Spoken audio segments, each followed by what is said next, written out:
it's going to bounce again. Right? That's how the mind actually works. Has anybody here been in an accident? Well, I don't want to bring up bad times, but something that was really dangerous. I mean, you could have died. And did you see time slow down when you were in that accident? Yeah? Okay. Anybody see it go to stop motion? That was serious. What you just witnessed, and for those, maybe some of you kind of have that and maybe not. I'm telling you, and you guys, I'll bet you will confirm it, these were peak experiences in your life. You still clearly remember exactly what happened, don't you?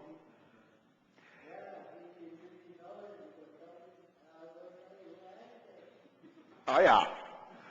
And the reason that was so powerful an experience is because it was a demonstration that you are not your mind. That your consciousness is not limited to how fast this thing works. Very powerful information. This flicker frequency, 24 frames per second, is as fast as your mind can work. The mind is a tool supposed to do a job of seeing the similarities and differences so that you can make decisions concerning your survival.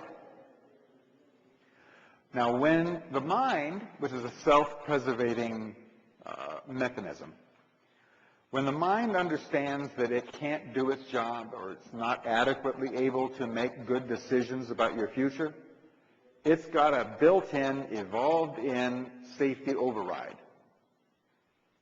A safety override system. And it goes in stages. The first stage of that safety override is called stress. When your mind is not sure of what's coming, it sends your body a signal. This is your walk-away response. You're supposed to get up and walk away. Animals have this down really good. A dog will smell something weird and just get up and leave. Us, on the other hand, we have had parents and teachers and now employers who would not have us just get up and walk away, right? So we have adapted to stress. As a matter of fact, stress is a character evaluation on you. How much stress can you handle? That's right. Because if you could handle more stress, you'd go further up the corporate ladder. That's really what the glass ceiling is on each person. Is how much stress can you handle? I was just going to say that most disability companies no longer have stress as a reason for being away from work. You cannot get that coverage anymore. Right. As of 2 years ago. Meanwhile, doctors, the AMA proclaims that 80% of everything that goes wrong with your body begins with stress. Stress is such an epidemic proportion that all the benefits that used to be afforded to workers for stress have been cut off. Everybody's got stress. It's a pandemic. Now you guys kind of have a clue as to why. You know, if you make a telephone call, you're hooked up to computers that are making something like 4 to 5 billion decisions per second. Your mind is doing 24.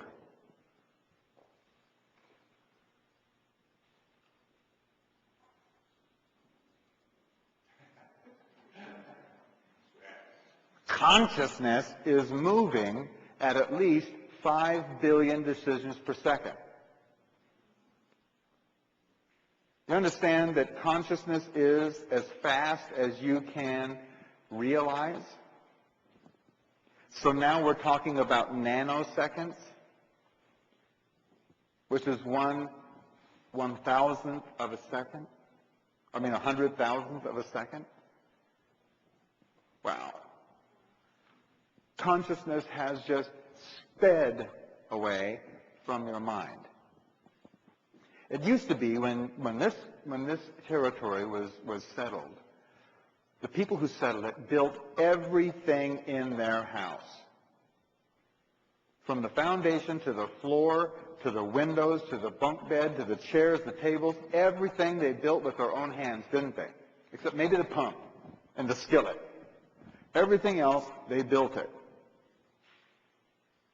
They had a certain amount of knowing about all of that. They knew about how to do it. Go ahead, go home and build a light bulb. That kind of thing is a source for stress. When your computer goes down, there's a whole lot that the mind doesn't know about. And it generates this stress. It's, like I said, it's a pandemic everywhere. Okay, so you're supposed to handle the stress. You're supposed to adapt to stress. And the stress builds. And we've just seen that this acceleration continues to accelerate, right? So what's next? If you don't handle the stress, then you go into this. The mind does this. It goes into the fight or flight. Now, here, all logic, this is suspended. There is no similarity or difference anymore.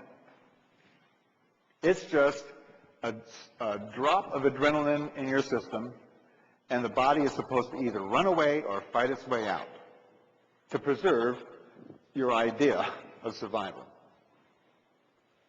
That's the mechanism. This, though, this fight or flight, this is desk rage. This is road rage. This is Columbine High School. This is terrorism. And all wars. That's what this is. And that is on the massive increase, isn't it? So what happens if you can't fight your way out, you can't run away? For instance, if you go and punch the boss in the nose, or your teacher, then you're going to end up in jail or at least out of a job. Right? So if you can't fight your way out, you can't run away, what's left? This. Oh, I want bigger. There's one last-ditch effort on the part of the mind to survive this.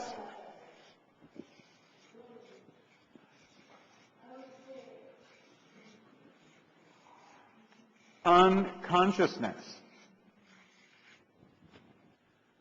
If you can't run away or fight your way out, unconscious. What are you supposed to do if a bear attacks you? You're supposed to play dead. Maybe he'll only